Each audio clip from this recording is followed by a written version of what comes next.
நிற்கிறான் திருவண்ணாமலையில் கோயில் இடிக்கணும்னு நிற்கிறான்.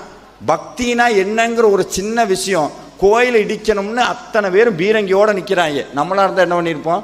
இன்றைக்கி இருக்குது அப்படின்னா, இன்றைக்கி எத்தனையோ பேர் கோயில் இடித்தாங்க, நம்ம கேட்டோமா? அது என்ன சார் பண்ணுறோம், நம்மளுக்கு எதுக்கு வம்பு தும்பு, இருக்கிற இடம் தெரியாமல் இருந்துடும். ஆனால் அப்போ அப்படி இல்லை. அப்படி நினச்சிருந்தாங்கன்னு வைங்க, தமிழ்நாட்டில் ஒரு கோவில் இருந்திருக்காது. முகலாயர் ஆட்சி காலத்தில் கோவில் இடிக்கணும்னு வராங்க, நந்தி இருக்குது. அவன் சொல்கிறான், நாங்கள் சாப்பிட்ற மாட்டை நீ சாமின்னு கும்பிட்றன்னா.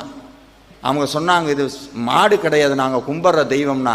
அந்த மன்னன் சொன்னான், இதுக்கு உயிர் இருந்ததுன்னா ஒன்று பண்ணு, இந்த கோபுரத்தை அப்படியே விட்டுட்டு போயிடுறேன், இந்த கோயிலையே விட்டுட்டு போயிடுறேன், அது இல்லாமல் இங்கே கொள்ளையடித்த தங்கத்தையும் நான் அவனுக்கு கொடுத்துட்றேன் அப்படின்னு சொல்லவும் என்ன பண்ணணும்னு கேட்குறாங்க. நந்தி எந்திரிச்சு கால் மாற்றி உட்கார சொல்லுங்கிறான். கல் நந்தி எந்திரிச்சு கால் மாற்றி உட்காரணும். எல்லாரும் கதறாங்க, அண்ணாமலையாரே இது என்ன சோதனைன்னு.